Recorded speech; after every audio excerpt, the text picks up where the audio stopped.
Psyche Evolution apresenta o audiobook Princesa, a história real da vida das mulheres árabes por trás de seus negros véus, de Jim Sesson, editora best-seller. Tradução de Regina Amarante. Jim Sesson é americana, autora do best-seller The Rape of Kuwait, A Violação de Kuwait. Princesa. Esse livro conta a história de Sultana, uma autêntica princesa do mundo árabe que, apesar de ter nascido em meio a uma incrível riqueza, nunca conformou em viver sob tradições e leis religiosas que tornam praticamente insuportável a vida para as mulheres. Em seu país, a Arábia Saudita, onde ainda vigoram costumes milenares ditados pelas leis do Corão, a mulher quase nada vale. Seu nascimento e morte não constam de registros públicos. A vontade do homem, pai, irmão ou marido prevalece totalmente sobre seus direitos mais primários, e ela ainda é vítima de todo tipo de violência sexual, opressões, punições impiedosas por qualquer desvio de comportamento, podendo ser condenada ao apedrejamento até a morte em praça pública por crime sexual, ou ter a sentença executada no próprio ambiente doméstico. A princesa sultana, embora impedida de revelar seu verdadeiro nome, por temer a ira dos líderes religiosos que a condenariam à morte por tornar públicas suas práticas bárbaras, relatou sua história e de sua família a Dee Jackson, autora americana especializada em Oriente Médio. O resultado foi um trabalho de sensibilidade que emociona pela contundência de suas denúncias e da defesa apaixonada por direitos da mulher. Esse livro é dedicado a Jack Christ. Desde o primeiro momento, ele acreditou na importância de se contar a história de Sultana. Só ele sabe da angústia que sofri ao reviver minha longa amizade com Sultana durante a elaboração desse livro. E ele, mais do que ninguém, deu-me sua amizade e seu apoio emocional durante os tempos difíceis em que esse livro lentamente se tornara realidade. A história da princesa Sultana é verídica, ainda que as palavras sejam da autora. As chocantes tragédias humanas aqui descritas são reais. Os nomes foram trocados e alguns eventos ligeiramente alterados, a fim de proteger o bem-estar de pessoas que poderiam ser reconhecidas. Agradecimentos. Uma vez decidida a escrever esse livro, pus-me a ler e reler as notações e os diários que Sultana me confiara. Ao selecionar as aventuras que relataria, senti uma empolgação de detetive. Todavia, assumi a solene responsabilidade de excluir os eventos que certamente lhe trariam problemas. As palavras são minhas, mas a história é dela. Obrigada, Sultana, por ter a bravura de compartilhar a história de sua vida com o mundo. Tomando essa sua atitude corajosa, você ajudou a humanizar os árabes, um povo incompreendido pelo Ocidente. Espero, ao revelar aos detalhes íntimos de sua vida de mulher árabe, em todo o seu sofrimento em glória, sua história ajude a desfazer os estereotipos negativos que muitas nações mantêm em relação ao seu povo. Os leitores da sua história hão de entender que, como em qualquer país do mundo, existe o lado bom e o lado mau. Nós, ocidentais, só ouvimos falar do lado mau da Arábia Saudita. Eu sei e você sabe que, apesar dos costumes primitivos que tolhem cruelmente as mulheres em sua terra, existem muitos árabes como você que merece nosso respeito e admiração por sua luta contra séculos de opressão. Passando para minha terra, agradeço sinceramente a Lisa Doyson, minha editora na William Morrow, que se apaixonou pela história de Sultana na primeira leitura dos originais e ajudou a aprimorá-los com seus comentários e sugestões. Agradeço também a Peter Miller, meu agente literário, cujo entusiasmo por esse livro nunca aferreceu e tem meu relacionamento e reconhecimento. Reservo um agradecimento muito especial a Pat Crash, PhD, que me assessorou desde o início com comentários e revisões editoriais. Sua competência ajudou a dar forma a esse livro. Teria sido muito mais difícil escrever a história de Sultana sem o amor e apoio de minha família. Tenho uma grande dívida de gratidão para com meus pais, Netwood e Mary Perkins, cujo amor e apoio sempre presentes foram sentidos com maior profundidade, ainda durante a elaboração desse livro tão pessoal. Introdução. Numa terra onde os reis ainda governam, eu sou uma princesa. Você deve me conhecer apenas por sultana. Não posso revelar meu nome verdadeiro por receio de prejudicar a mim e a minha família em vista do que vou lhe contar. Sou uma princesa saudita, membro da família real da Casa Al Saud, os atuais governantes do Reino da Arábia Saudita. Na condição de mulher numa terra governada por homens, não posso falar com você diretamente, razão pela qual pedi a uma amiga escritora americana, Jean Sesson, que me ouvisse e depois relatasse a minha história. Eu nasci livre, embora agora me encontre acorrentada, ainda que invisíveis. As correntes me foram colocadas sem eu sentir e passaram despercebidas até que a idade da razão reduziu minha vida a um estreito segmento de medo. Não tenho nenhuma lembrança dos meus 4 primeiros anos de vida. Provavelmente eu ria e brincava como todas as crianças, totalmente alheia, na minha inocência, ao fato de que meu valor, devido à ausência de um órgão masculino, era insignificante na minha terra natal. Para entender minha vida, você precisa conhecer meus antepassados. Nós, os Al Saud, somos a 6ª geração dos antigos emires do Nadi, a terra dos beduínos, que agora faz parte do Reino da Arábia Saudita. Os primeiros Al Saud eram homens cujos sonhos não os levavam além da conquista das terras desérticas, das proximidades e aventuras de ataques noturnos das tribos vizinhas. Em 1891, nosso povo sofreu um duro golpe quando o clã de Al Saud foi derrotado numa batalha e forçado a fugir de Nadi. Abdul Aziz, que depois viria a ser meu avô, era ainda criança e quase não resistiu aos percalços daquela fuga no deserto. Mais tarde ele se lembraria da vergonha que sentira quando seu pai lhe ordenou que se escondesse num saco e depois foi dependurado na cela do Carmelo. Sua irmã Nura foi enfiada dentro de outro saco, que foi pendurado do outro lado da cela do camelo de seu pai. Revoltado por sua pouca idade, impedido de lutar por sua família, o jovem espiava por uma abertura no saco, balançando de um lado para o outro pela andadura do camelo. Foi um ponto crucial de sua vida, diria ele mais tarde, quando, humilhado pela derrota de sua família, viu a paisagem de sua terra natal desaparecer no horizonte. Depois de passar 2 anos viajando como nômades pelo deserto, a família de Al Saud encontrou refúgio no Kuwait. A vida de refugiado era tão desagradável para Abdul Aziz que ele, apesar da pouca idade, jurou retomar as areias do deserto que outrora chamara de sua terra natal. Foi assim que, em setembro de 1901, aos 25 anos de idade, Abdul Aziz voltou para nossa terra. Em 16 de janeiro de 1902, após meses de sofrimento, ele e seus homens derrotaram definitivamente seus inimigos, os Rashid. Nos anos que se seguiram, a fim de assegurar a lealdade das tribos do deserto, Abdul Aziz casou-se com mais de 300 mulheres, as quais lhe deram mais 50 filhos e 80 filhas. Os filhos homens de suas esposas favoritas assumiram uma posição de honra. Esses filhos, agora crescidos, constituem o centro do poder da nossa terra. Nenhuma esposa Abdul Aziz foi a mais amada do que Hassan Sudairi. Os filhos homens de Hassan chefiavam as forças armadas de Al Saud para governar o reino que o pai formou. Fad, um desses 3 filhos, é atualmente o nosso rei. Muitos filhos e filhas casaram-se com primos e ramos preeminentes da nossa família, tais como Al-Turki, Jilui e Al-Kapir. E aos atuais príncipes descendentes dessas uniões estão entre os poderosos de Al Saud. Nos dias de hoje, em 1991, nossa família é composta de quase 21 mil membros, dentre os quais aproximadamente 1.000 são príncipes e princesas descendentes diretos do grande líder Abdul Aziz. Eu, sultana, sou um desses descendentes diretos. Minha primeira lembrança vivida é de violência. Aos 4 anos de idade fui esbofeteada no rosto por minha mãe. Era geralmente uma mulher pacata. Por quê? Eu tinha imitado meu pai em suas orações.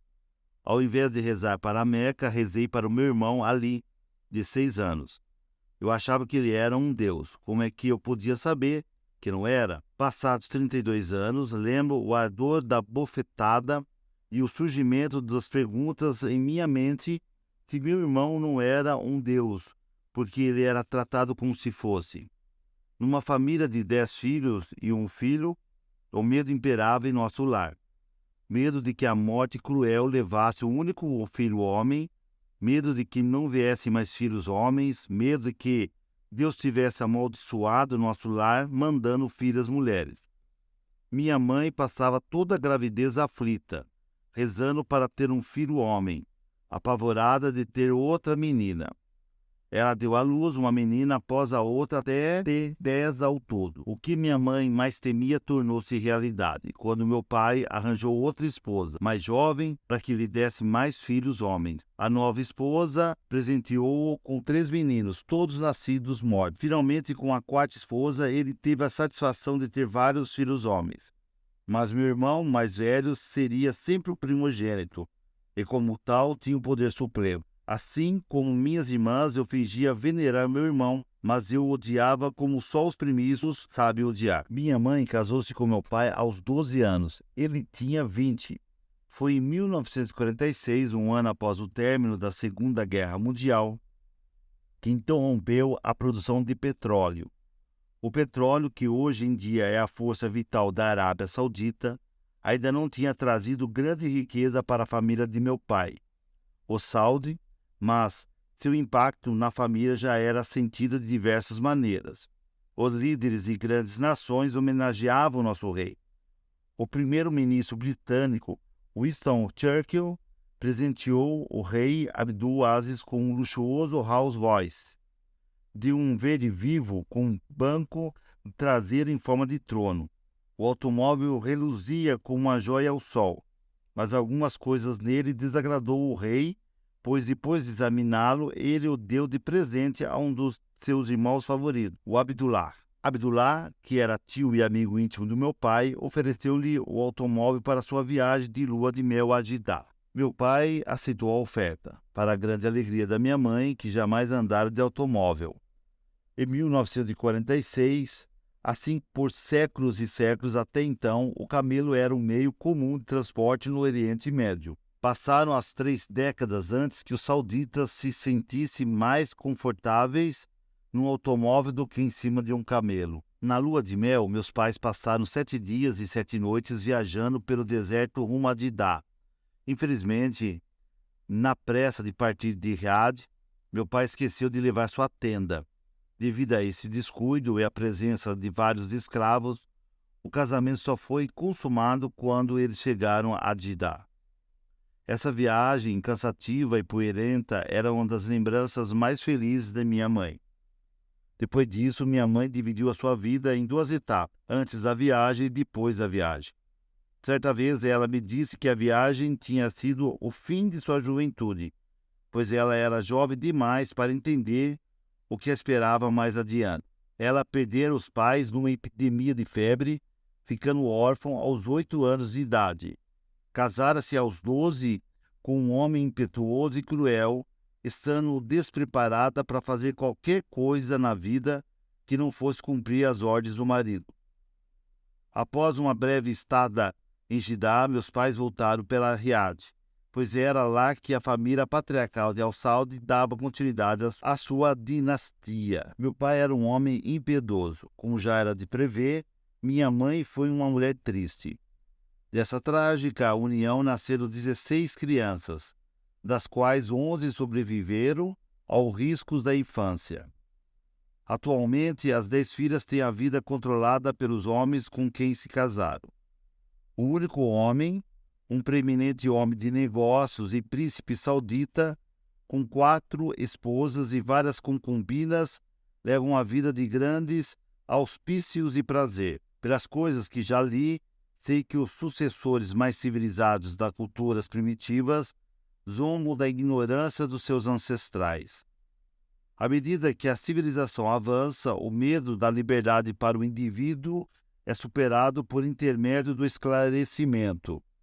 A sociedade humana corre em busca do conhecimento e mudanças, Surpreendentemente, a terra dos meus ancestrais sofreu pouquíssimas mudanças nos últimos 1000 anos. Sim, temos prédios modernos, assistência médica para todos, mas o respeito pelas mulheres e pela qualidade de vida delas continua lhe sendo negado. Mas não se pode culpar a fé muçulmana pela posição inferior da mulher na nossa sociedade. Embora o Corão diga que a mulher é secundária em relação ao homem, assim como a Bíblia autoriza o homem a mandar na mulher, nosso profeta Maomé só pregou bondade e justiça com relação às mulheres. Os homens que vieram depois do profeta Maomé optaram por seguir os costumes e tradições da Idade Média. Ao invés de seguir as palavras e o exemplo de Maomé, nosso profeta condenava a prática do infanticídio, um costume comum em sua época quando nascia da família uma criança indesejada do sexo feminino. As palavras do profeta transmitem sua preocupação ante a possibilidade de abuso e indiferença em relação às mulheres. Aquele que tiver uma filha e não a enterrar viva, ou maltratar ou preferir seus filhos homens do que a ela, que Deus o receba no paraíso. Contudo, não há nada que os homens não façam ou já tenham feito nessa terra para assegurar o nascimento de um filho homem. O valor de uma criança nascida no reino da Arábia Saudita ainda é medido pela presença ou ausência do órgão masculino. Os homens de meu país acham que são o que tem de ser. Na Arábia Saudita, a honra do homem deveria de suas mulheres, de maneira que ele deve impor a sua autoridade sobre a sexualidade de suas mulheres, ou enfrentar a humilhação pública. Convencido de que as mulheres não têm controle sobre os seus desejos sexuais, torna-se essencial que o macho domine e guarde cuidadosamente a sexualidade da fêmea. Esse controle absoluto sobre a mulher não tem nada a ver com amor, só com o medo de que a honra do homem seja maculada. A autoridade do homem saudita é ilimitada. Sua esposa e filhos só sobrevivem se ele assim o desejar. Dentro de casa, ele é o governo. Essa situação complexa começa na criação dos nossos meninos. Desde a tenra idade, o menino aprende que as mulheres têm pouco valor. Elas só existem para o conforto e conveniência dos homens. A criança vê o desprezo com que sua mãe e irmãs são tratadas pelo pai. Esse desprezo explícito o induz a desrespeitar todas as mulheres, impossibilitando-o de ter amizade com alguém do sexo oposto, sendo-lhe ensinada apenas a função de senhor de escravas. Não admira que, quando chega a idade de escolher uma companheira, ele a considera não mais que uma escrava. E é por isso que as mulheres na minha terra são ignoradas pelos homens, e principalmente pelo pais, desprezadas pelos irmãos e maltratadas pelo marido. Esse ciclo é difícil de romper, pois os homens que submetem suas mulheres a esse tipo de vida não podem ter uma vida conjugal feliz. Pois que homem pode se sentir verdadeiramente satisfeito, cercado de tanto tormento? É evidente que os homens de minha terra tentam se satisfazer arranjando uma esposa atrás da outra, concubina após concubina. Mal sabem eles que sua felicidade pode ser encontrada dentro de casa, com uma mulher considerada em nível de igualdade. Tratando as mulheres como escravas, como sua propriedade, os homens tornaram-se tão infelizes quanto as mulheres que eles dominam, e tornaram o amor e o companheirismo inatingíveis para ambos os sexos. A história de nossas mulheres está encoberta pelo véu negro do segredo. Nem nosso nascimento, nem nossa morte são registrados em documentos públicos. Embora os nascimentos de crianças do sexo masculino sejam inscritos nos registros familiares ou tribais, nada consta às crianças do sexo feminino. A emoção comumente expressa por ocasião do nascimento de uma menina é de tristeza ou vergonha. Embora esteja aumentando o número de registros públicos e de partos realizados em hospitais, a maioria dos partos na zona rural ocorre em casa. O governo da Arábia Saudita não realiza censo demográfico. Eu sempre me pergunto, será que isso significa que nós mulheres do deserto não existimos? já que nossa chegada ao mundo e nosso falecimento não são registrados? Se ninguém sabe da minha existência, isso significa que eu não existo? Esse fato, mais do que as injustiças de que tenho sido vítima, levou-me a correr o risco de contar minha história.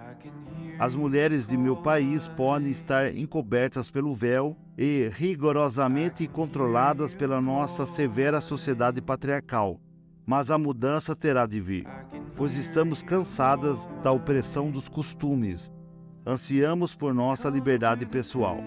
Recorrendo às minhas lembranças do passado e com a ajuda do diário secreto, que comecei a escrever aos 11 anos de idade, tentarei fazer o retrato de vida de uma princesa na casa de Al Saud.